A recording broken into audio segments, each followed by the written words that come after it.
Hello, folks. Welcome back to another episode of Navi Indian Mentorship Program. It's a lecture of profit and loss statement. ठीक है, तो इस particular lecture में अपन पढ़ने जा रहे हैं प्रॉफिट एंड लॉस स्टेटमेंट। ठीक है, प्रॉफिट एंड लॉस स्टेटमेंट। अब देखो, जो प्रॉफिट एंड लॉस स्टेटमेंट होता है वो किसी भी पर्टिकुलर एनुअल रिपोर्ट का एक बहुत इंपॉर्टेंट पार्ट होता है।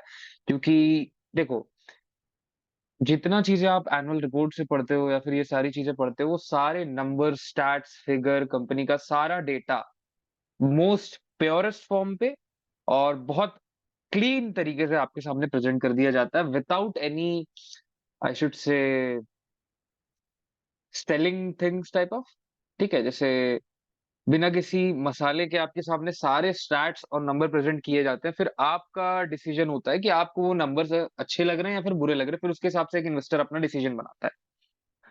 तो इसलिए मैं मानता हूँ profit and loss statement company का कोर, कंपनी का बिजनेस, कंपनी किस तरह काम करती है, कंपनी के स्टैट्स क्या कहते हैं, कंपनी के नंबर्स क्या है, कंपनी के नंबर्स क्या हैं। Because in the end of the day company's core objective is to make profit. ठीक है, what is the core objective of company? To make profit. ठीक है, कोई भी अगर इंसान अपना बिजनेस स्टार्ट कर रहा है, what is its core objective? To make profit ना। So profit and loss statement में अपन ये सारी चीजें अभी देखना चालू करेंगे। तो देखो, वैसे तो ये प्रॉफिट एंड लॉस स्टेटमेंट बहुत डीप है। अभी भी इस पे मैं एक पार्ट लास्ट में छोड़ रहा हूँ, ईपीएस वाला जो पार्ट है मैं छोड़ रहा हूँ, क्योंकि एक लेक्चर पे सारी चीजें कवर कर पाना इतना आसान होता नहीं। तो ईपीएस वाला मैं पार्ट छोड़ रहा हूँ, ईपीएस वाला इसके बाद बताऊंगा। ठीक है, तो अभी अपन कंटिन्यू करते हैं और नेक्स्ट स्लाइड पे आते हैं। तो सबसे पहले profit and loss statement, which is also known as P N L statement. ठीक है, शॉर्ट फॉर्म में बोला जाता है पी एन एल स्टेटमेंट। अगर डेफिनेशन देखी जाए तो डेफिनेशन है a profit and loss statement, PNL statement, also known as income statement. ठीक है, तो profit and loss statement, PNL statement और इनकम स्टेटमेंट तीनों एक ही चीज है। ठीक है, तीनों एक ही चीज है। Is a physical report summarising a company's revenue, cost, expense over a specific period. ठीक है, ये एक ऐसी फाइनेंशियल रिपोर्ट होती है जो कंपनी का रेवेन्यू, कॉस्ट, एक्सपेंस एक स्पेसिफिक टाइम पीरियड के लिए समराइज करके आपको देती है। ठीक है, टिपिकली अ फिजिकल ईयर और ईयर, सॉरी, फिजिकल क्वार्टर और ईयर। कौन सा इसके जो दो टाइम पीरियड होते हैं वो क्या होते हैं? एक फिजिकल क्वार्टर और एक year. Quarter on quarter basis पे भी आती है और ईयर ऑन ईयर बेसिस पे भी आती है। Q O Q, quarter on quarter, Y O Y, year on year. ठीक है, अब इसके कुछ मेजर की कंपोनेंट्स होते हैं। कुछ की कंपोनेंट्स है, जैसे यहाँ पे दिख रहा है। जो सबसे पहला की कंपोनेंट है जिसपे हमें ध्यान देना है, that is revenue. That is revenue. But ये सारी चीजों में आने से पहले मैं आपको बताऊं, देखो, कंपनी का प्रॉफिट एंड लॉस स्टेटमेंट देखना इसलिए जरूरी होता है ताकि आप देख पाओ कि कंपनी की ग्रोथ हो रही है कि नहीं, ताकि आप ये देख पाओ कि कंपनी की जो ग्रोथ है वो हो रही है कि नहीं। दूसरी बात, आप ये देख पाओ कि कंपनी ने कहीं ज्यादा डेट तो नहीं लिया हुआ है। अगर कंपनी का प्रॉफिट हुआ तो पिछले साल से कितना ज्यादा बढ़ा, कंपनी को ट्रेस करना। ये एक मेजर मकसद होता है किसी भी पर्टिकुलर कंपनी का पीएनएल स्टेटमेंट को पढ़ना, प्रॉफिट एंड लॉस स्टेटमेंट को पढ़ना। तो कई बार क्या होता है, कंपनी क्या करती है, अपनी सेल बढ़ाने के लिए, अपने रेवेन्यू बढ़ाने के लिए कुछ एक्सपेंस करती है। अगर वो एक्सपेंस उसके रेवेन्यू से ज्यादा हो जाता है तो कंपनी कहाँ आ जाती है? नेट लॉस पे आ जाती है। कंपनी नेट लॉस पे आ जाती है। और अगर वो कम होता है तो कंपनी नेट प्रॉफिट पे आ जाती है। ये सारी बातें कंपनी के लॉस प्रॉफिट। अब कई बार देखो, आजकल तो स्टार्टअप्स पे ट्रेंड ही ऐसा चला है कि हम स्टार्टिंग में लोगों को चीजें कुछ फ्री में देंगे या फिर ये करेंगे वो करेंगे to acquire the clients, to acquire the clients. Clients को एक्वायर करने के लिए अपन अभी ये फ्री में दे रहे हैं, वो ऐसा कर रहे हैं, ऐसा कर रहे हैं, वैसा कर रहे हैं, ऐसा कर रहे हैं। सबका अपना अलग अलग तरीका होता है। ठीक है, वर्किंग स्टाइल सबका। अब अगर बिजनेस कुछ इस तरीके से चल रहा है कि हमें पहले लॉस लेना पड़ेगा ताकि हमारे पास क्लाइंट आए, तब फिर वो वाजिब है। That is right on that case. उस पर्टिकुलर केस में एक्सेप्शन है, वो चीज सही है वहां पे। और अगर ऐसा नहीं है तो फिर क्यों नहीं है? That is where logics comes in. That is where logics comes in. ठीक है, वहां पे लॉजिक आपको समझ में आना चाहिए कि लॉजिक कहां से आता है। चलो, अपन नेक्स्ट आते हैं। अब अपन इसे आराम से कंटिन्यू करते हैं। देखो, डेफिनेशन अपन ने पढ़ ली, अब की कंपोनेंट्स में आते हैं। देखो, की कंपोनेंट्स में सबसे पहली जो चीज अपने देखनी होती है, that is your revenue. Revenue, from where revenue comes from? Total income from sales of goods और सर्विस। अब एक रेवेन्यू क्या है? अब एक मैंने कोई सेल चालू की, मैंने कोई बिजनेस स्टार्ट किया, वहां से मेरे पास जितना पैसा इन आया, जितना पैसा इन आया, अब अगर मैं देखो यहाँ पे एक चीज लिखी, गुड्स और सर्विसेज, गुड्स एंड सर्विसेज। देखो गुड्स में क्या क्या इंडस्ट्री रिले करेंगी, कोई मैन्युफैक्चरिंग का बिजनेस है, कोई गुड्स का बिजनेस है, या फिर किसी भी तरीके की चीजें जहां पे बेच बेच रहे हैं, या फिर गुड्स है जहां पे इन्वॉल्व, गुड्स है, फिजिकल चीजें जहां पे इन्वॉल्व है, वो आ गया आपके गुड्स में। अब सर्विसेज में क्या आ जाता है, consultancy services and audit services and all दो सर्विस, ठीक है, इंटरनेट सर्विस प्रोवाइडर्स और वेबसाइट बिल्डर्स, मतलब ये सारी चीजें जहां पे आप अपनी सर्विस प्रोवाइड कर रहे हो, ठीक है। तो ये दोनों जगह से जो भी इनकम आती, that is known as revenue, ठीक है, that is known as revenue. अब नेक्स्ट जो पार्ट होता है, that is your cost of good sold, which is also known as COGS. क्या बोलते हैं उसे, COGS, COGS, cost of good sold. देखो आते हैं इस पे, this is your cost of good sold, direct cost attributable to the production of goods sold, ठीक है, direct cost attributable to the production of goods sold,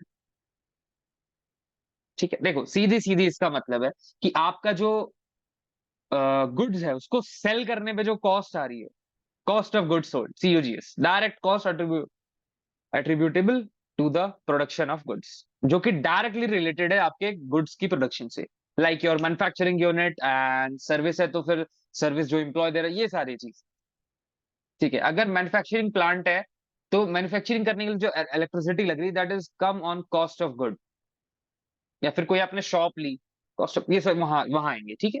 अब gross profit है, third thing is your gross profit.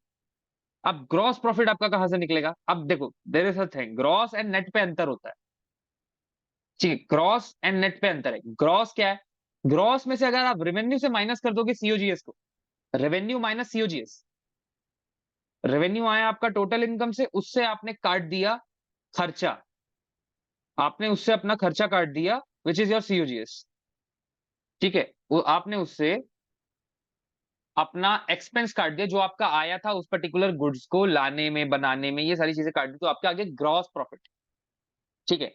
अब fourth thing is operating expense, operating expense. अब ये देखो, ये जो पूरी आपकी पीएनएल है ना, इन सारे पॉइंट्स पे सिमट कर रह जाएगी, इन्हीं चीजों के अंदर अंदर अंदर अंदर आप जाते रहोगे। ये जो पॉइंट्स है आपके, है ना, ये जो आपके पॉइंट्स हैं, दीज आर मेन, है ना, इसके अंदर होता है। अब operating expense, what is operating expense, cost required to run the business, example salaries, rent, utilities.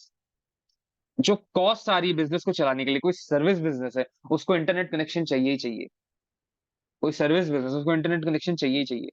कोई गुड्स का बिजनेस है, कोई कोई चीज मैन्युफैक्चर कर रहे हैं, दे नीड अ प्लांट, उन्हें सैलरीज देनी है, रेंट देना है, तो ये आपका कहाँ आ रहा है, ये आपका ऑपरेटिंग एक्सपेंस पे अप्लाई करता है। Now fifth point is operating income. Operating expense हो गया, ठीक है, ऑपरेटिंग एक्सपेंस क्या है, cost required to run the business, खर्चे जो बिजनेस को चलाने के लिए जरूरी है, which is salary, rent, utility, ठीक है। Operating income, gross profit minus operating income, expense sorry. Operating income कहां से आ जाएगी आपकी, आपकी ऑपरेटिंग इनकम सीधा सीधा आ जाएगी, जो आपका ग्रॉस प्रॉफिट है उससे अगर आप ऑपरेटिंग एक्सपेंस हटा दो, तो आपकी ऑपरेटिंग इनकम आ जाएगी, कि इतनी आपकी ऑपरेटिंग इनकम है, ठीक है। Other income and expenses, other income and expenses है, इस पे क्या क्या चीजें आ रही देखो, non operating items like interest and taxes, कोई भी आपने लोन ले रखा है उसका इंटरेस्ट जा रहा है, कोई टैक्स भर रहे हैं, ये आपके कहां पे आ रहे हैं, अदर इनकम एंड एक्सपेंस पे। ये तो बिजनेस को चलाने की जरूरत जरूरी नहीं है ना, आपने लोन लेकर आप उसका इंटरेस्ट पे कर रहे हो, आप टैक्स भर रहे हो, इसका आपके बिजनेस से कोई रिलेशन नहीं, ठीक है। और last but not the least आता है हमारा प्यारा नेट इनकम। अब ये वो फाइनेंशियल वर्ड है जिसको आधे से ज्यादा लोग जानते हैं, और बस यही जानने के लिए इस पर्टिकुलर वीडियो पे आते हैं। Net income, final profit after all expenses including taxes have been deducted from total revenue, ठीक है? सारा कुछ काट के जितना आपके हाथ में बच रहा है, और आई शुड से बैंक में बच रहा है, इट्स अ बिज़नेस, ठीक है? तो वो होता है आपका net income, net profit, so and so, ठीक है? आगे नाउ अब देखो यूजेस क्या होते हैं? यार ऑब्वियसली अपन पीएनएल क्यों पढ़ रहे हैं? पीएनएल के कुछ यूजेस होते हैं। पीएनएल के यूजेस ये होते हैं असेसिंग प्रॉफिटेबिलिटी। ये हमें देखने में मदद करता है कंपनी प्रॉफिटेबिलिटी अचीव कर पा रही है, प्रॉफिटेबल है, नहीं है। इवैल्यूएटिंग ऑपरेशनल एफिशिएंसी, ये जो यार अभी करंट ये जो जिस तरीके से काम कर रही है उसकी एफिशिएंसी अच्छी है, ये लोग एफिशिएंट तरीके से काम कर रहे हैं, फिर अनएफिशिएंट तरीके से, मतलब कम रिसोर्सेज पे ज्यादा रिटर्न ला रहे हैं, फिर ज्यादा अनएफिशिएंट तरीके से काम कर रहे हैं, ठीक है? इन्फॉर्मिंग मैनेजमेंट डिसीजन, मैनेजमेंट जो डिसीजन ले रही है उससे कंपनी के स्टैट्स पे, नंबर्स पे असर पड़ रहा है कि नहीं पड़ रहा? That's a very big thing again.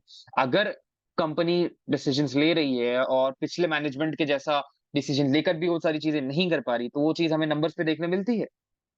Attracting investors and securing loan, देखो पीएनएल से क्या करती है कंपनी?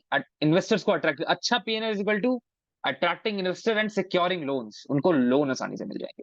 नाउ अब इसके फॉर्मेट में आओ। अब ये जो फॉर्मेट होता है पीएनएल का, ये जो फॉर्मेट होता है, पीएनएल जो होता है आपका, ये आपका स्ट्रक्चर्ड वर्टिकली, रेवेन्यू आएगा आपका टॉप पे, followed by the expenses and concluding with net income, ठीक है? ये फॉर्मेट है। वर्टिकली ये होगी इस तरह, रेवेन्यू आपका टॉप पे होगा, followed by expenses, then concluding net profit और नेट इनकम। प्रिपरेशन, प्रिपरेशन कब बनाई जाती है? ये देखो, टिपिकली प्रिपेयर्ड क्वार्टरली और एनुअली, ठीक है? Public company must adhere to GAAP और आईएफआरएस, ठीक है? एनालिसिस, अब देखो ये फेवरेट पार्ट है मेरा, this is one of my favourite, ठीक है?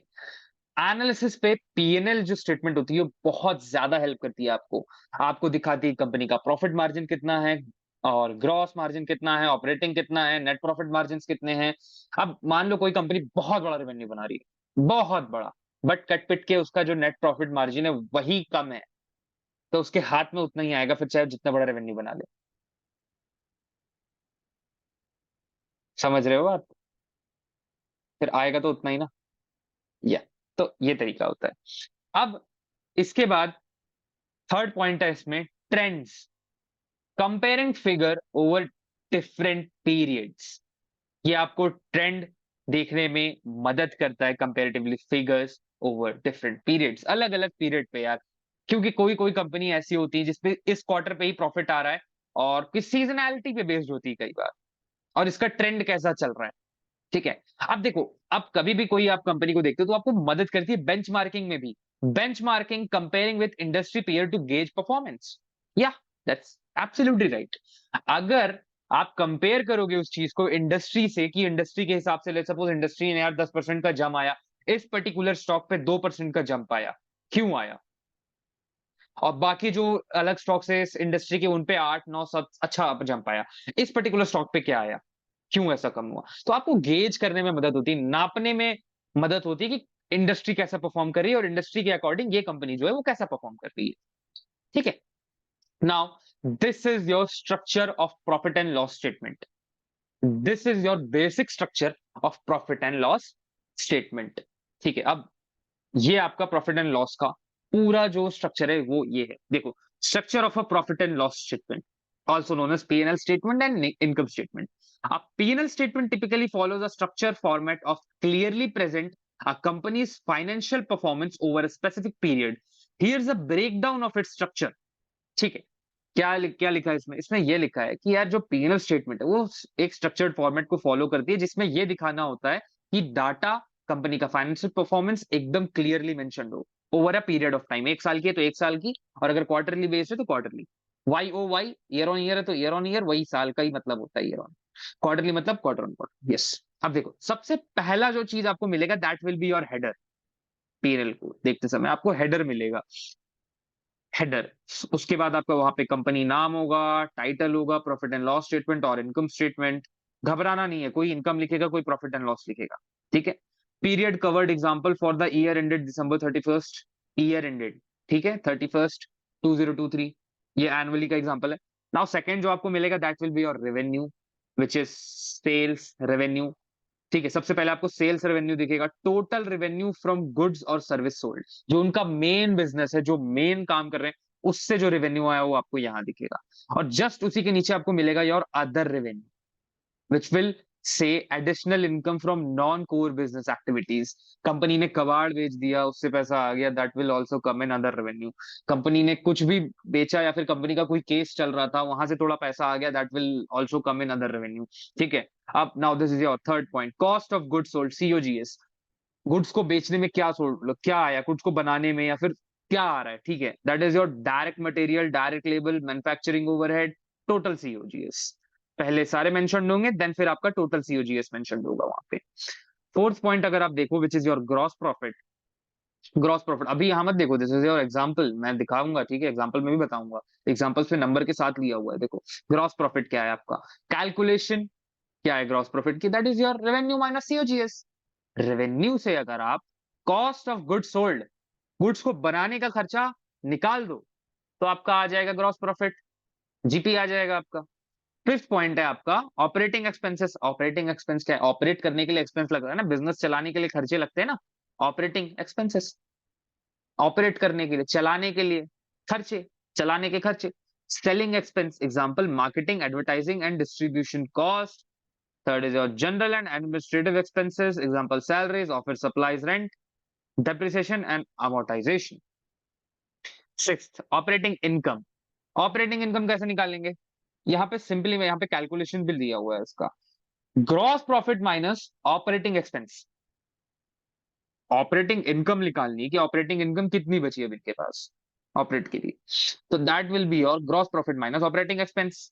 अदर इनकम एंड एक्सपेंस पे अगर आप आओ, अदर इनकम एंड एक्सपेंस पे, तो इंटरेस्ट इनकम और इंटरेस्ट एक्सपेंस ये एक साथ होंगे, इनकम लिख दिया, एक्सपेंस लिख दिया, और गेन और लॉस उससे क्या हुआ, सेल ऑफ एसेट से क्या हुआ, ये यहाँ पे आएगा। Pre tax income, pre tax income में आपको आपके PNL में लिखा रहता है PBT, as PBT, profit before tax. तो आपको शब्द को मेरे ध्यान से देखना होगा, मे बी वो लोग कुछ अलग तरीके से लिख दे, बट ऐसा नहीं होगा कि रेवेन्यू ऊपर है, COGS ऊपर है, रेवेन्यू नीचे, ये यही फॉर्मेट में होगा। 9वें नंबर पे इनकम टैक्स एक्सपेंस आएगा तो आएगा, प्री टैक्स इनकम आएगा तो आएगा, ठीक है, तो ये चीज ऊपर नीचे नहीं हो सकती, words can be change. Pre tax income को PBT लिख दिया, प्रॉफिट बिफोर टैक्स, और इनकम टैक्स एक्सपेंस को थोड़ा अलग तरीके से लिख दिया, इनकम टैक्स पेड लिख दिया, है ना। तो यहाँ पे देखो, pre tax income calculating operating income plus other income minus other expense, सारी इनकम जो है ऑपरेटिंग एंड अदर को प्लस किया और ऑपरेटिंग अदर एक्सपेंस से माइनस कर दिया। भाई आप किस पे टैक्स पटाओगे, किस पे पटाओगे, जो आपका कमाई हुआ उसी पे ना, तो सिर्फ इनकम पे पटाया जाता है, एक्सपेंस तो दिखा दिया जाता है कि यार ये तो हमारा खर्चा हो गया ना, इस पे क्यों टैक्स पटाएं, तो एक्सपेंस हट जाता है, तो टैक्स आप उसी पे पटाते हो। Income tax expense, provision for income taxes, ये यूजुअली अभी ध्यान मत दो, ठीक है रहता है नो, ठीक है। नेट इनकम आती है, फिर इसके बाद आपकी नेट इनकम आती है। नेट इनकम की कैलकुलेशन कैसे होती है, प्री टैक्स जो इनकम है उससे माइनस कर दो इनकम टैक्स एक्सपेंस, जो आपकी इनकम निकल के आ रही है टैक्स देने से पहले और टैक्स देने के बाद, उन दोनों को माइनस कर दो। सॉरी, एक सेकंड, हाँ देखो, जो यहाँ पे आपका प्री टैक्स इनकम है उसको आपने माइनस कर दिया इनकम टैक्स पेड से, ठीक है, income tax expense income tax paid से, जो आपने टैक्स पटाया उससे, सॉरी सॉरी, ठीक है। आपने जो टैक्स का इनकम है, pre tax income which is your PBT, उससे आपने क्या निकाल दिया, टैक्स जो आपने भरा अपने इनकम पे, that will be your net income. Then फिर आता है आपका earnings per share if applicable. If applicable यहाँ पे इसलिए लिखा है क्योंकि ये कंपनी डिसाइड करती है, कंपनी के एनुअल रिपोर्ट पे लिखा होता है डिविडेंड्स के सेक्शन पे कि your board of directors has decided और not decided, it's their choice, if they want to give the dividend this year और they don't want, it's their choice, ठीक है, तो उनको देना है नहीं देना है वो उस डिविडेंड सेक्शन पे लिखा होता है एनुअल रिपोर्ट के, ठीक है। Basic and diluted EPS calculated based on the net income available on to common share holder, EPS का एक फॉर्मूला होता है, उस पर अभी अपन आएंगे। अब देखो यही पे ये जो सारे एक्सपेंसेस यहाँ पे लिखित पे, यहाँ पे एग्जांपल्स के साथ है, तो आपको एक आइडिया मिले कि किस तरह एक P&L स्टेटमेंट दिखती है। Now this is your P&L statement of XYZ Corporation, profit and loss statement, profit year ended for December 31st। देखो रेवेन्यू है, तो यहाँ पे जो सेल्स है, जो इनका डायरेक्ट रेवेन्यू आया, दैट इज $500,000। अदर रेवेन्यू जो आया दैट इज $50,000। टोटल रेवेन्यू कितना हो गया? $5,50,000। अब सेकंड पे आ गया cost of good sold, which is direct, इनको मटेरियल इन लोगों ने खरीदा $1,50,000 का, डायरेक्ट लेबर लगा $1,00,000 का, मैन्युफैक्चरिंग ओवरहेड लगा इन्हें $50,000 का, तो टोटल सीओजीएस आया that will be your 3 lakh, $300,000। Gross profit निकालना है, टोटल रेवेन्यू से माइनस कर दिया COGS. This is your total revenue, this is your COGS, दोनों को कर दिया माइनस। यहाँ पे आ गया 2,50,000। अब ऑपरेटिंग एक्सपेंस पे आओ कि इसमें से क्या क्या एक्सपेंस अपन ने और किया यार, which is your selling expense, sale करने पे खर्चा आया $40,000, $40,000। General and administrative expense $60,000। Depreciation and amortization $20,000। Total operating expense आया $1,20,000। तो इसमें से $1,20,000 माइनस कर दिया, ग्रॉस प्रॉफिट में से ऑपरेटिंग एक्सपेंस को माइनस कर दिया। Gross profit minus total operating expense, ये आ गया आपका ऑपरेटिंग इनकम, जो आपके पास बच गया $1,30,000। अब वो जो अदर इनकम एंड एक्सपेंस है, उस पे आपने क्या डाला? इंटरेस्ट की इनकम, जो लोन लिया उसका इंटरेस्ट गया, इंटरेस्ट एक्सपेंस, ठीक है, ये गया। Gain on sales of asset, ये आपको गेन हुआ, आपने कोई एसेट बेचा, वहां से आपको $2,000 का प्रॉफिट हुआ। आपने कोई अपने बिजनेस से रिलेटेड ट्रक और एनी काइंड ऑफ व्हीकल बेच दिया, $2,000 आ गए। Total other income and expense निकाल के आया माइनस में, -$3,000। तो यहाँ पे क्या दिखा है देखो, operating income plus total other income, ठीक है, total other income, this is your total other income and expenses, which is coming again $1,27,000. $1,27,000. Income tax expense, provision for taxes 25,000. Net income, pre-tax income. This is your PBT, pre-tax income. Tax देने से पहले इतना बचा, tax दिया $25,000, $25,000 minus कितना बचा? 102,000, ठीक है, $102,000. Earning per share will be basic EPS and diluted EPS. This is if applicable, इसीलिए लिखा है। क्यों लिखा है if applicable? Now you guys know that कि if applicable जो है वो क्यों लिखा है, समझ में आया? Okay, now let's continue. Let's continue. Now this is the example of two companies. ये दो कंपनी की consolidated statement of profit and loss है। I should say consolidated profit and loss statement है। दो कंपनी के, left hand side is your SKF, right hand side is your angel one, ठीक है। अब इसे पूरी तरह अपन देखते हैं। देखो यहाँ पे नीचे सारी डिटेल दी कि कब पब्लिश हुआ, कहाँ पब्लिश हुआ। अब for and on behalf of board of directors of SKF limited India, इन लोगों ने पब्लिश किया, सारी यहाँ पे चीजें लिखी हैं। किसने किया? For Deloitte, Haskins and Sells LLP, chartered accountants, यहाँ पे सारी डिटेल है, ठीक है। अब देखो, अगर आप यहाँ पे देखो, ये आपके पास निकल के आ गया। अब यहाँ पे मैं जो सबसे पहले आपको चीज बताना चाहूंगा, that is your notes, that is your notes. Everything here is in crores, in millions, ठीक है, बात उतनी होती है, ठीक है। Notes, this is your notes. अब नोट्स क्या करता है?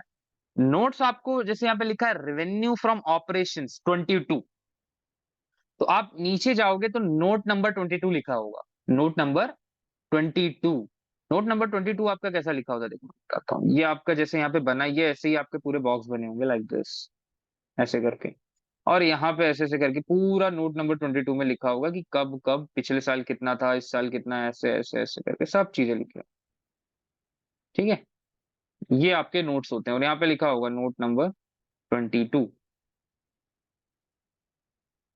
ठीक है, नोट नंबर 22। या माई ड्राइंग इज सो बैड, ठीक है। तो यहाँ पे आपका इस तरह नोट नंबर 22 लिखा होगा, और आप उस पर जाके रेफर करोगे तो आपको रेवेन्यू फ्रॉम ऑपरेशंस जो है वो डीप में दिख जाएगा, ये कितना कितना कहाँ से आया। जरूरी नहीं होता 43,000 एक ही जगह से आए, ठीक है, अलग अलग जो ऑपरेशन से उससे आता है, तो वो चीज आपको डिटेल्ड पे वहां पे लिखी होती है। Now this is your SKF India for the year ended 31st March 2023। Everything is latest, ठीक है।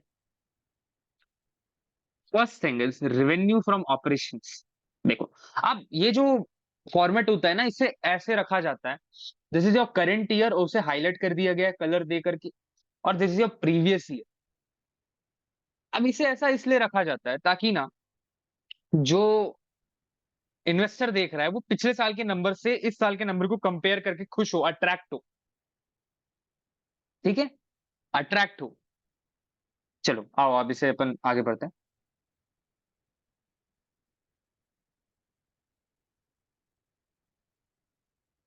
तो this is your first thing, revenue from operations. Previous year it was 36,658। This year it is 43,40049.2. Last year it was 36,658 crores. This is year it is 43,000 something crores, 43,049 crores। ठीक है। अब जो revenue from operation से, जो core से आ रहा है, core से, कोर बिजनेस से जो पैसा आ रहा है वो बढ़ रहा है कंपेयर टू लास्ट ईयर। 2022 के मार्च के हिसाब से 2023 का जो मार्च है, मार्च महीना जो साल है, उसमें ज्यादा इनकम हुई है रेवेन्यू से। ठीक है, जो सॉरी ज्यादा रेवेन्यू है ऑपरेशन से। अब जस्ट नीचे इसके यहाँ पे अदर इनकम भी है, सेम वही। अब आपको सारी चीजें एकदम क्लीनली दिख रही होंगी। अब आप सिर्फ डायरेक्ट आप पीबीटी और नेट इनकम के लिए नहीं भागोगे, क्योंकि अब आपको ये सारी चीजें समझ आ गई। सारी चीजें, मैंने ये लेक्चर इसीलिए रखा था ताकि मैं एक बार पढ़ाऊं और सारा खेल खत्म कर दूं, वन शॉट खत्म, वन शॉट खत्म। कि आपको कल को कुछ भी जाके देखना है ना, आप कुछ भी पढ़ो आपको सब समझ में आए। ठीक है। और ये जो अदर इनकम है और रेवेन्यू फ्रॉम ऑपरेशन है, दोनों को मिला के आपका क्या आ गया, टोटल इनकम। ये आपका टोटल इनकम आ गया। ठीक है, this is your total income. अब सेकंड में आता है सबसे पहले रेवेन्यू फॉलोड बाय एक्सपेंसेस। याद है? हाँ, अब सेकंड में देखो एक्सपेंसेस है, ABCDEFG, ये तरीके से एक्सपेंसेस लिखे गए। अब देखो सबसे पहला जो एक्सपेंस है, एक्सपेंस के अंदर ए में कॉस्ट ऑफ मटेरियल कंज्यूम। अब जो एसकेएफ का बिजनेस है, ये जो इनका बिजनेस होता है, अरे यार 10 मिनट बचे बचे इस मीटिंग के लिए, सॉरी, मैं नया लिंक भेजना पड़ेगा शायद। तो ये जो बिजनेस होता है एसकेएफ का, एसकेएफ के बिजनेस पे ये लोग बेरिंग्स, बॉल बेरिंग्स एंड इस तरीके की बेरिंग्स प्रोड्यूस करते हैं एसकेएफ, और लीडर्स में गिनती होती है इनकी अपनी इंडस्ट्री पे। ठीक है। तो इनका जो कॉस्ट ऑफ मटेरियल कंज्यूम्ड है, which last year it was 9,000, this year it is 10,000, 10,400 something crore, everything is in crore. Purchase of stock in trade, stock माल खरीदना पड़ता है ना ट्रेड करने के लिए, which was last year 15,177, this year it is 15,536। changes in inventories और finished goods, work in progress and stock in trade। जब चीजों को बनाने में टाइम लगता है, तो कितनी चीज बनाना अभी वर्क इन प्रोग्रेस है। Last year it was 1,000 something का बनाना इन प्रोग्रेस था। दिस ईयर इट इज की समथिंग 300, 2,000 एंड 2,000 समथिंग, 300 करोड़ मान, 300 करोड़ का माल अभी इन लोग बना रहे हैं। ठीक है। Employee benefit expense last year से कुछ ज्यादा इससे बढ़ा नहीं है। फाइनेंस कॉस्ट कितना है इनका, लास्ट ईयर 20 करोड़ था, इस साल 15 करोड़ है, घटा है पिछले साल से। और क्यों घटा है देखना है, 28 पे चले जाओगे नोट्स पे दिख जाएगा। ठीक है। Depreciation and amortization expense. Last year it was 571. This year it is 668. Everything is looking healthy. Other expense पे अगर आप आ जाओ, last year it was 5,700 crores. I should say 5,800 crores, and this year it is 6,900 crores. Again, बड़ा है figure.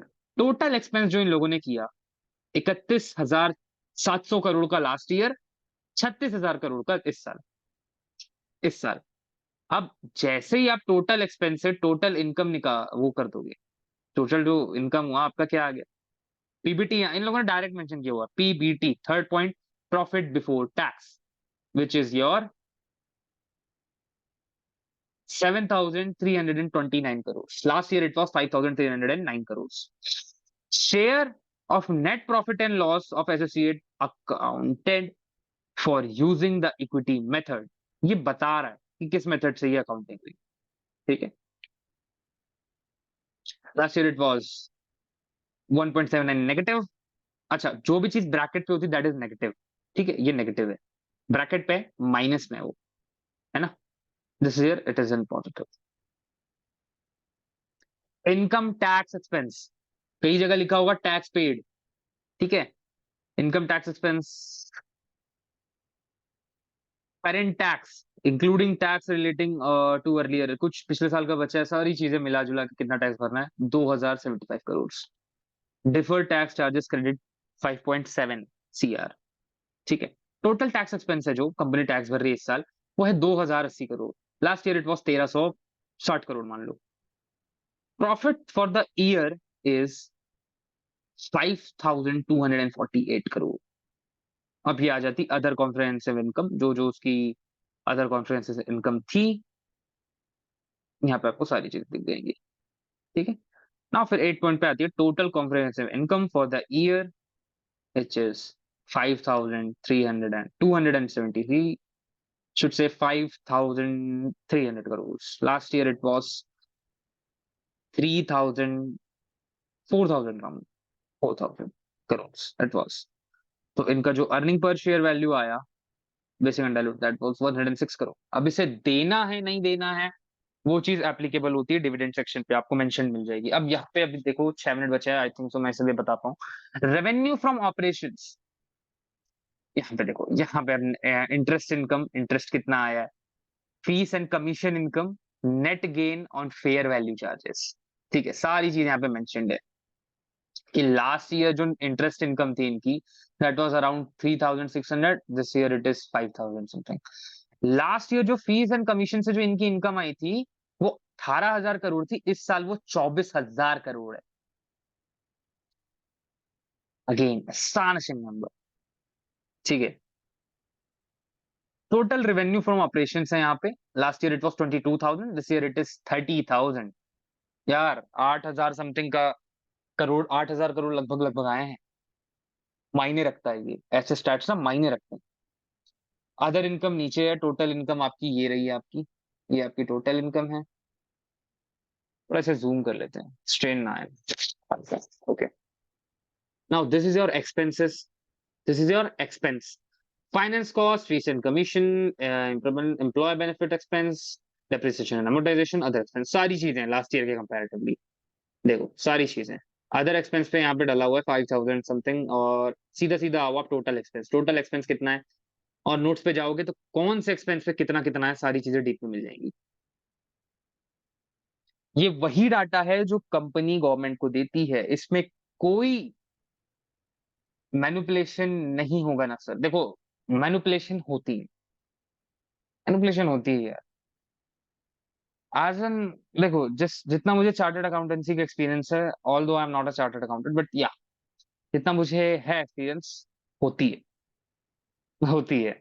But वो इस तरह होती है कि मतलब यहाँ जो डाटा जा रहा है ये एकदम रियल, जो ये डाटा यहाँ आ रहा है 100% रियल। वो इधर उधर से पैसा अपने लिए बचा रहे हैं वो अलग चीज होती है एक, और एक प्रॉफिट बना रहे हैं वो अलग चीज होती है। अपन क्या टारगेट कर रहे हैं कि कंपनी प्रॉफिट बना रही है, ठीक है, that's what I guys are charging. तो मैनिपुलेशन होती है, इसका आंसर हाँ है। गलत डाटा नहीं जाता, जो डाटा कंपनी पब्लिश करती है वही गवर्नमेंट को जाता है, जो डाटा गवर्नमेंट को जाता है वही आपको आता है, ठीक है। सारी चीजें यहाँ पे, last year finance cost somewhere around 721, this year it is 79। PBT, profit before tax, which is your 11,918। अरे ये नंबर तो इतना बड़ा था, 8,000 करोड़ का अंतर था, ये घट के एकदम हाफ हो गया। That is the game, that is the game. ध्यान से देखो, एक्सपेंस भी 4,000 करोड़ बड़ा था। हाँ, टैक्स बचाने के लिए जो अकाउंटेंट्स में चेंजेस होते हैं वो बाकी है, ये डाटा फाइनल है। हाँ, ये डाटा फाइनल होता है, फाइनल यही होता है। हाँ ठीक है। टोटल टैक्स एक्सपेंस है आपका, current tax, deferred tax and ये सारी चीजें यहाँ पे लिखी हुई हैं। टोटल इनकम टैक्स एक्सपेंस जो आ रहा है इस साल कंपनी को, which is 3,000, which is again good number, कोई बहुत बड़ा नंबर नहीं, ठीक है। और नीचे अगर आप आते जाओ तो प्रॉफिट फॉर द ईयर आपको सीधा सीधा दे दिया गया है। Last year it was 6,248 crore, this year it is 8,899 crore, ठीक है। और नीचे other comprehensive income, gain minus, सारी चीजें लिखी हुई है। इतना माइनस हुआ देखो, लास्ट ईयर 13 गया था, है ना। और ये आपका income tax relating to above item 4 something आया।